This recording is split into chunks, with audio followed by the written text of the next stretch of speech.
안녕하십니까. 오늘은 트럼프 대통령의 가자지구 인종청소 플랜에 대해서 말씀을 드리겠습니다. 거센 역풍에 직면하고 폭망하게 될 겁니다. 그리고 윤석열 대통령은 언제쯤 부정선거 주범을 폭로할 것인가, 이런 내용으로 방송을 시작했습니다. 사실은 이것이 이제 미국에 큰 충격을 줬습니다. USAID 사건도 있습니다만, 이 가자지구 네타냐후를 불러가지고 갑자기 기자회견을 하면서, 그리고 이제 기자 질문은 거의 받지 않았습니다. 좀 말을 잘라버리고 제안시켰습니다. 미국이 가자지구를 점령한다. 미국이 가자지구를 점령하고 가자지구를 일단 싹 청소를 하는 겁니다. 지금 완전히 폐허가 되어 있죠.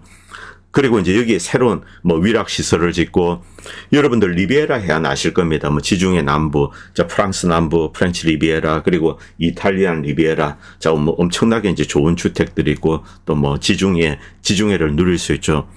이렇게 이제 리조트, 고급 휴양지, 이런 걸로 개조를 한다는 겁니다. 고급 주택지. 황당하죠. 거기에 이미 이제 200만 정도가 살고 있습니다. 이들을 어떻게 할 것인가? 이집트와 요르단에 가서 살도록 만들겠다. 그리고 이제 이집트와 요르단이 안 받아들이면 어떻게 할 것인가? 받아들이게 될 거야. 그렇게 하도록 하겠다. 이렇게 이야기를 했습니다. 결국 팔레스타인인들, 가자지구에 있는 팔레스타인인들을 인종 청소하겠다는 겁니다. 이 에트닉 클렌징, 인종 청소가 꼭 학살을 의미하진 않습니다. 살고 있는 지역에서 이들을 완전히 싹 쫓아내는 것, 이건 역시 인종 청소에 해당됩니다. 그런데 가자지구에서 멈출까요? 그렇지 않습니다. 결국 서한지구도 인종 청소하겠다, 이런 이제 의지도 살짝 비쳤습니다. 서한지구라고 이제 거명하진 않았습니다. 이것이 미국 사회에 상당히 큰 불만과 충격을 주고 있습니다. 그리고 수많은 트럼프 지지자들도 트럼프에 대해서 비판을 하고 있습니다. 그리고 국제사회, 제가 이 세계의 반응을 여기에 옮기고 싶지만은 너무나 많은 비난이 쏟아지기 때문에 어떻게 정리할 수가 없습니다. 그래서 몇 개만 좀 올렸습니다만, 트럼프 대통령이 이 계획은 미친 짓이자 반인륜적인 계획입니다. 앤드류 앵글린의 이제 글을 잠깐 보도록 하겠습니다. 트럼프는 2024년 대선에 나오기 전에 이렇게 이제 주장을 했습니다. 공약입니다. 가자지구에서 휴전을 이끌어내겠다. 팔레스타인 영토에서 또 이제 이스라엘군이 철수하도록 하겠다. 휴전되고 평화가 정착되면 철수해야 되죠. 자, 그런데 놀라운 계획을 발표했습니다. 가자지구에서 팔레스타인들을 다 쫓아내고 미국이 가자지구를 점령하고 일종의 이제 재개발을 하겠다는 겁니다. 자, 여기에 대해서 이제 비비 네타냐후도 이렇게 환영을 했습니다. 이 하마스나 이런 애들을 다 처리해야 된다. 그래서 이번 기회에 싹 청소를 하는 게 좋다. 물론 네타냐후가 직접 팔레스타인들을 다 쫓아내야 된다, 이런 이야기는 하지 않았습니다. 이 이야기는 트럼프가 별도의 자리에서 이야기했습니다. 결국 미국이 가자지구를 점령하겠다는 겁니다. 그런데 가자지구를 점령한다, 미국 영토가 되는가? 그렇지가 않을 거라는 거죠. 이 가자지구에 투자를 할 사람들, 자, 이 싹 청소를 하고 난 다음에 민간 투자들이 거액의 돈을 퍼붓게 됩니다. 결국 이 미국 내에서 가장 돈이 많은 집단, 누구인가요? 유태인들입니다. 이들이 엄청난 자금을 여기에 투자하고 위락시설, 리조트, 그리고 고급 휴양지, 프렌치 리비에라 이런 것을 만들 수가 있습니다. 그리고 이제 트럼프도 그 이야기를 했습니다. 팔레스타인들은 이집트와 요르단으로 다 쫓아내고 여기에는 그 주변 사람들이 살게 될 거다. 그 주변 사람들 누구? 이스라엘인들이죠. 새로운 이스라엘인들의 정착지로 만들겠다. 결과적으로 가자지구의 인종 청소 작업은 미국이 대신하는 겁니다. 이스라엘이 하지 못하는 것, 그것을 미국이 하겠다는 거죠. 미국의 군사력, 미국의 외교력, 경제력도 여기에 들어갈 수 있습니다. 이집트나 요르단을 매수할 수 있죠. 안 되면은 이집트 정권, 요르단 정권 전쟁을 할 수도 있습니다. 어떤 방식으로든 미국은 그렇게 하겠다, 이렇게 이야기를 했습니다. 이 트럼프는 또 이제 이런 걸 자기가 트루소셜에 올린 거를 다시 이제 트위터에 올리기도 했습니다. 이렇게 잠깐 보도록 하겠습니다. 이 가자지구는 결과적으로 이렇게 황폐화되었습니다. 그리고 엄청난 비극이 발생했습니다. 만약 미국이 했더라면 이런 일은 없었을 거다. 팔레스타인 사람들, 척슈머 같은 사람들, 이들은 이제 보다 안전한 곳에서, 보다 아름다운 커뮤니티에서 살 수 있었을 것이다. 그런데 가자지구 사태, 이 전쟁이 터졌다. 물론 원인 제공은 하마스가 있다. 이렇게 이제 트럼프는 하마스 탓을 합니다. 그리고 이제 엄청난 비극이 터졌습니다. 자, 이것을 미국이 핸들하지 않았기 때문에 엄청난 사건이 터진 것이다. 이제 미국이 나서서 해결하면은 매끄럽게 풀 수 있다. 이런 뉘앙스의 글을 올렸습니다. 그런데 그 내용의 핵심은 팔레스타인 사람들을 다 쫓아내겠다는 겁니다. 그리고 여기에 뭐 트럼프 타워를 짓는지 그건 모르겠습니다. 이런 풍자짤들이 지금 계속 올라오고 있습니다. 그리고 미국 제일주의를 이야기했는데 갑자기 그냥 뭐 이스라엘 시오니스트가 돼가지고 이렇게 가고 있죠. 물론 트럼프가 친 이스라엘 시오니스트 정책을 취할 거다. 자, 이런 것은 이제 어느 정도 예측이 되었습니다. 그런데 미국이 인종 청소를 하겠다. 이것은 어느 미국인도 사실은 생각하지 못했을 거라고 생각합니다. 물론 이전 정권 바이든 정권 때 팔레스타인 사람들을 이렇게 이제 쫓아내려고 그렇게 했었습니다. 이집트의 LCC 그리고 다른 나라 사람들을 만나가지고 다 받아달라. 일단 난민촌을 만듭니다. 이집트 안에 난민촌을 만들고 그 다음에 유럽 국가들의 팔을 비틀어서 여기 있는 한 200만 정도 이들을 분산해서 수용하도록 만드는 겁니다. 뭐 캐나다도 있고 미국이 될 수도 있죠. 너 10만, 너 10만 이런 식으로 받아. 이렇게 하자는 거죠. 그런데 이것을 뭐 팔레스타인의 주변 국가들은 다 거부했습니다. 그곳은 팔레스타인 땅이야. 존 미어샤이미 교수도 그런 이야기를 했죠. 왜 안 나가는가? 거긴 팔레스타인 자기 땅이기 때문에 나가지 않는다. 이렇게 미어샤이미 교수는 이야기했습니다. 그리고 이제 트럼프는 미군을 배치할 수 있다. 결국 이스라엘군은 지금 상당히 약화된 상황입니다. 뭐 이란과도 치고받은 게 있고 또 헤즈볼라 그리고 뭐 시리아 밑에서도 좀 치고받고 하고 그리고 하마스와 싸웠죠. 많은 이제 병력 손실이 있었습니다. 장비도 많이 깨졌죠. 이제 미국이 대신 나서주는 겁니다. 뭐 결과적으로 미국이 이스라엘의 대리군 역할을 하는 거죠. 중동의 리비에라로 만들겠다. 그런데 팔레스타인 사람들은 홈리스가 되는 거죠. 그리고 홈리스가 되는 것뿐만이 아니라 이제 저 다른 나라로 쫓겨나가게 됩니다. 난민이 되는 겁니다. 이 계획, 이것 때문에 이제 미국은 엄청나게 시끄럽습니다. 무엇보다도 이제 가장 큰 충격을 받은 사람은 트럼프 지지자들입니다.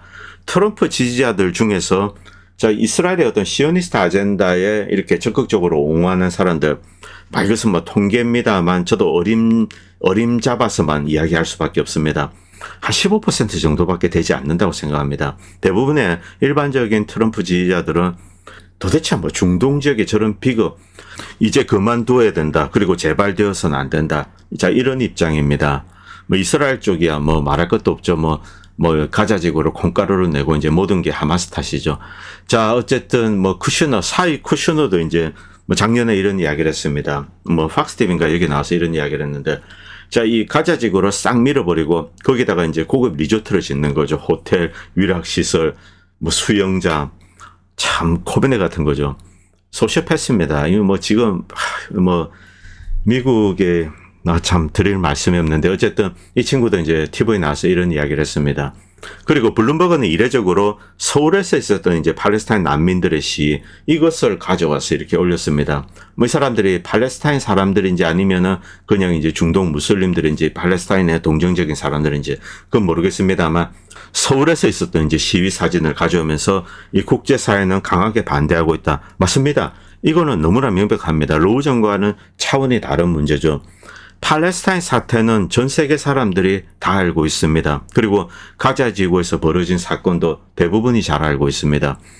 그리고 무엇보다도 인종 청소라는 반인륜적인 엄청난 끔찍한 전쟁 범죄입니다. 이런 범죄를 미국이 저지르겠다 먼저 공언을 하는 겁니다. 학살만이 인종 청소가 아닙니다. 살고 있는 곳에서 쫓아내는 것도 인종 청소입니다. 미국은 이런 역사를 가지고 있습니다. 자, 유러피안들이 들어와가지고 인디안들 막 다 죽이고 쫓아내고 가두어두고 인디안 보호구역에 가두어두고 뭐 이런 식으로 했습니다. 다 인종청소입니다. 이런 인종청소에 이제 끔찍한 역사가 있고 거기에 대해서 많은 미국인들이 반성을 하고 있는데 그런데 가자지구 가서 미국이 인종청소를 하겠다. 이것을 양심상 도저히 용납을 할 수가 없는 겁니다. 그리고 가자지구는 미국의 이해에 중요하지 않습니다. 뭐 지금 상태로 있어도 됩니다. 그런데 굳이 빠갠 다음에 이렇게 쫓아내겠다. 자, 그리고 다른 나라들, 유럽 국가들도 황당하죠. 유럽 국가들 중에 여기에 동조하겠다는 국가는 단 한 나라도 없습니다. 물론 이제 물밑에서 팔을 비트면은 대부분 다 동조를 하겠지만 그러나 현재까지는 여기에 대해서 이제 비난을 하고 있습니다. 그리고 중동 지역 국가 이 말할 것도 없죠. 이 팔레스타인 문제는 본질적으로 이 순위 아랍의 문제입니다. 뭐 누차 말씀드립니다만 이집트, 요르단 그리고 사우디아라비아의 문제입니다. 이 터키는 투르크족이죠. 순니 아랍의 어떤 중요한 국가이기 때문에 터키 역시 어느 정도 이제 목소리가 있습니다만, 그런데 아랍은 아닙니다. 어쨌든 아랍인이라고 분류될 수 있는 사람들, 이집트, 팔레스타인, 요르단, 사우디아라비아. 만약 이들이 트럼프 제안을 받아들이게 된다. 이때는 순탄하게 이것이 진행될 겁니다. 결국 이집트 국경 문을 열고 사우디, 카타르 이런 나라들이 이제 가지고 있는 엄청난 돈을 풀어가지고 이제 난민촌 짓고, 그리고 유럽 국가들이 분산해서 수용하도록 이렇게 압력을 넣게 될 겁니다. 그런데 이들 나라들이 그것을 받아들이지 않는다고 이제 단호히 선언하고 있는 거죠. 이란은 사실 팔레스타인과 별 상관이 없습니다. 이것 때문에 상당히 오해하시는 분들이 많은데, 이란은 어떤 이제 이 무슬림이라는 명목상 이런 것 때문에, 그리고 이제 헤즈볼라는 이란과 밀접하게 연관이 되어 있습니다. 헤즈볼라가 가자 사태에 이렇게 개입을 하면서 자, 이런 어떤 명분상으로 연결이 되는 거지. 자, 이쪽은 페르시안들입니다. 그리고 페르시안과 아랍은 원수입니다. 그렇기 때문에 이란 사람들이 사실 팔레스타인인들을 위해서 목숨을 걸 이유가 없는 거죠. 가장 중요한 국가는 역시 순니 아랍 국가들입니다. 그리고 순니파라는 점에서 터키까지 포함시킬 수가 있는 거죠.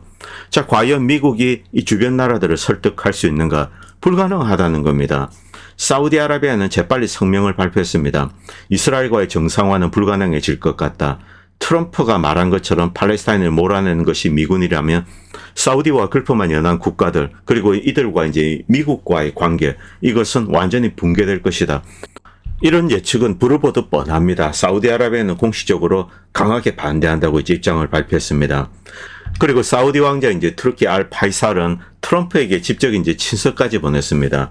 만약 팔레스타인 사람들이 가자 지구에서 떠나야 된다면 가자 지구를 떠난 다음에 하이파나 자파, 지금 이제 이스라엘 도시죠. 자기 원래 고향으로 돌아가야 된다. 이렇게 트럼프에게 이제 받아쳤습니다. 그리고 요르단 국왕 역시 이런 이야기를 했습니다. 만약 이스라엘의 팔레스타인들을 축출한다면 요르단은 이스라엘과 전쟁을 하겠다.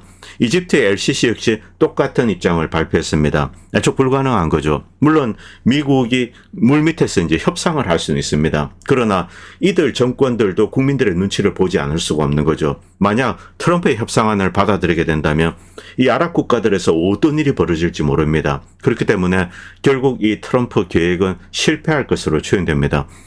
도대체 왜 이런 계획을 발표했는가? 혹시 머리에 좀 문제가 있는 것이 아닌가? 뭐 이런 이야기까지 하는 미국인들 많이 있습니다. 이 트럼프 이 발언에 대해서 수많은 미국인들, 제가 자주 인용하시는 분들 엄청난 이야기들을 쏟아냈습니다. 제 개인적으로는 이 계획은 불가능하다고 생각합니다. 그리고 만약 시도하게 된다면 미국 패권의 몰락을 가져올 거라고 생각합니다. 트럼프가 제안하는 새로운 전쟁, 결국 아랍 국가들과 싸우든지 아니면 이란과 싸우든지 뭔가 한방 이제 이 전쟁이 있어야 될 겁니다. 이것은 미국 제국의 마지막 숨결이 될 것이다. 미국은 남아있는 모든 자원을 고갈시키고, 그리고 전 세계에 미국에 대해서 남아있는 지지, 이것조차 증오로 바뀔 것이다. 이렇게 경고하고 있습니다. 저도 비슷한 생각을 가지고 있습니다. 자, 그리고 많은 사람들이 정말 많은 비판을 했습니다. 자, 밑에 보시면 이 친구는 유대인입니다. 그럼에도 불구하고 이것은 반인륜 범죄다. 이렇게 강하게 비판하고 있습니다. 자, 수많은 사람들이 죽고 지금 가자 지구 170만 명 정도 있습니다. 이들을 다른 나라로 쫓아내서는 안 된다. 여기에 살도록 해야 된다. 재건을 도와야 되는데 싹 쓸어내고 여기에 리조트를 짓겠다. 이런 미친 소리를 하는 거죠. 그리고 네타냐후는 신났습니다. 트럼프의 이런 발표, 이제 그 직후에 이런 것을 발표했습니다. 3,500개의 팔레스타인인들이 살고 있는 집, 이것을 부시도록 명령을 내렸습니다. 이것을 부신 다음에 새로 이제 주택지를 조성하고, 자, 세틀러 정착민들에게 주겠다. 이 정착민들 미국에서 가는 이제 주이시들 이런 사람들이 있습니다. 자, 이런 미친 계획을 발표했습니다. 그리고 영상으로 이제 원래 팔레스타인인들이 살고 있는 곳 사한 지구입니다. 거기에 집들을 파괴하는 거, 이런 영상을 버젓이 선전물로 올렸습니다. 넉티스 드라이브는 이제 이 친구가 이런 글을 썼습니다. 절망과 허무함을 느낀다. 내가 나쁜 미국인이 된 것 같다. 그런데 미국적인 것, 자, 폭정에 저항하는 겁니다. 미국의 독립정신, 영국 제국에 이제 저항을 했죠. 자, 이 저항하는 미국이, 이것이 미국인의 전부가 아닌가, 이런 생각이 떠올랐다는 겁니다. 우리가 진정한 미국인이라면 이 계획에 저항해야 된다. 자, 집 청소는 고통스럽지만 그러나 해야 되는 순간이 있다. 미국 내부를 이제 청소하는 거. 자, 그리고 이제 북한군 이야기 하나 드리겠습니다. 또 코미디 같은 이야기인데, 이제 나무에다가 하늘이라 쓰고 이제 여기 뭐 목을 매달았는데 북한군이 그냥 스스로 목숨을 끊었다. 여기 보면 모자이크 돼 뭐가 하나 누워 있습니다. 참 뭐 웃을 수도 없고 이게 도대체 뭐 하는 짓인지 모르겠습니다. 자, 그리고 이제 이 솔가람님이 뭐 이런 글을 쓰셨는데, USAID와 NED는 끝났고 우크라이나 프로젝트는 사라졌다. 미국의 이제 전 CIA 레리 존스가 이제 이런 글을 썼습니다. 이 스푸트니크에 이제 올린 글인데, 우크라이나 전쟁을 통해서 미국은 자신의 힘의 한계를 깨달았다. 당연한 겁니다. 트럼프는 지도를 보면서 야, 우크라이나 히토류 가져와야 되겠어. 이것으로 우리가 준 돈 좀 찾아와야 되겠어. 이런 이야기를 하지만, 그런데 가장 중요한 광물들, 뭐 히토류 이런 것은 다 러시아 차지가 되었습니다. 미국이 우크라이나를 지고 있어봐야 얻을 게 하나도 없고 계속 이제 돈만 새는 거죠. 물론 무기는 이제 좀 집어주고 유럽이 우크라이나를 떠맡고 러시아하고 이제 전쟁을 좀 끌 수는 있습니다. 왜냐하면 유럽은 상당히 이제 골치 아픈 상황입니다. 지금 군사력이랄 게 거의 없습니다. 이런 상황에서 러시아와 전쟁을 하게 된다면 뭐 그냥 엄청난 피해를 입을 수가 있습니다. 그렇기 때문에 스스로 이제 국방력을 강화하는 시간, 그 시간이 필요해서라도 이제 전쟁을 좀 끌려고 할 겁니다. 자, 그리고 탄핵 관련돼서 좀 이야기를 드리겠습니다. 뭐 이 탄핵 재판 저도 이제 중요한 내용들을 이렇게 보고 있습니다. 그런데 뭐 배가 좀 산으로 가는 것 같습니다. 뭐 요즘 화두는 이거더군요. 뭐 곽종건 그리고 저 이제 홍장원 차장. 자, 이 두 사람의 말이 바뀌었냐, 거짓말을 했냐, 그리고 뭐 윤통책이 거짓말을 했는가, 이것 때문에 이제 아규먼트가 있습니다. 뭐 제 개인적인 생각에는 이 곽종건이나 그리고 이제 홍장원 차장, 이들이 말을 바꾼 정황 뭐 이런 것은 좀 공식적으로 드러났습니다. 그리고 물론 이제 윤 측에서 이들은 이제 거짓말을 했다 이런 주장을 하고 있는데, 이런 진실들은 조만간에 다 정리가 되지 않을까 그렇게 생각하고 있습니다. 그리고 구체적인 녹취록을 이제 들고 있다고 합니다. 그런데 정말 중요한 것은 이것이 아닙니다. 왜 계엄을 했느냐는 겁니다. 계엄을 했는데 물론 국회 활동을 막으려고 했다, 끌어내리려고 했다, 뭐 아니다, 이런 주장들, 이런 주장이 있는데, 자, 그런데 이것은 계엄을 왜 했는가, 이거랑은 조금 거리가 먼 주제라는 거죠. 국민들에게 있어서 가장 중요한 주제는 왜 계엄을 했느냐는 겁니다. 무엇 때문에, 그리고 무엇 때문에 선관위에 뭐 300명의 군인을 보냈는가, 이것이 가장 중요하다는 거죠. 저는 오키나와 압송설 이런 것은 믿지 않습니다. 그러나 군인을 보내서 어떤 자료를 이제 취득하려고 하고, 그리고 필요하다면 선관위 직원들을 뭐 체포해서 끌고 가서 어디서 신문하고, 뭐 지난 방송에도 말씀드렸지만 그런 것은 늘 가능하다고 생각합니다. 그리고 이제 필요할 수도 있습니다. 결국 이번 계엄에서 구체적인 액션이 있었던 곳은 선관위밖에 없습니다. 결국 이 계엄이 부정선거와 밀접하게 연관이 되어 있다, 이런 추정은 너무나 이제 쉬운 거죠. 그런데 아직까지 여기에 대해서 구체적인 증거를 공개하고 있지 않습니다. 지금 뭐 이 재판정에서 윤통 측에서 이제 변호사들이 이렇게 공개하는 것은 이미 이제 4.15나 이런 데 다 알려진 자료들입니다. 물론 이 자료들이 가장 파워풀하죠. 그러나 이번에 어떤 조치를 취했는데 무엇이 나왔는가, 그리고 선관위 서버를 급습했다면 획득한 자료가 있는가, 데이터가 있는가, 그리고 뭐 선관위 직원 혹은 뭐 중국인 용역, 뭐 해커도 있을 수 있습니다. 만약에 체포했으면은 무엇을 알아냈는가, 캐냈는가. 자, 여기서 한 가지만 좀 말씀드리겠습니다. 댓글을 보면은 한국은 간첩들을 처벌할 수 있는 법조항이 없기 때문에 잡아도 체포할 수 없다, 이런 황당한 글을 쓰시는 분들이 있습니다. 한국에서 간첩죄로 해서 개정을 하려고 하는 것, 추가를 하려고 하는 것, 그것은 미국 시설에 관련된 겁니다. 한국에서 간첩죄를 하면은 잡을 수 있습니다. 그리고 이 중국인 해커, 선거 인프라에 중국인 해커가 손을 댄다, 이것은 단순한 간첩질이 아닙니다. 에스피어나지가 아닙니다.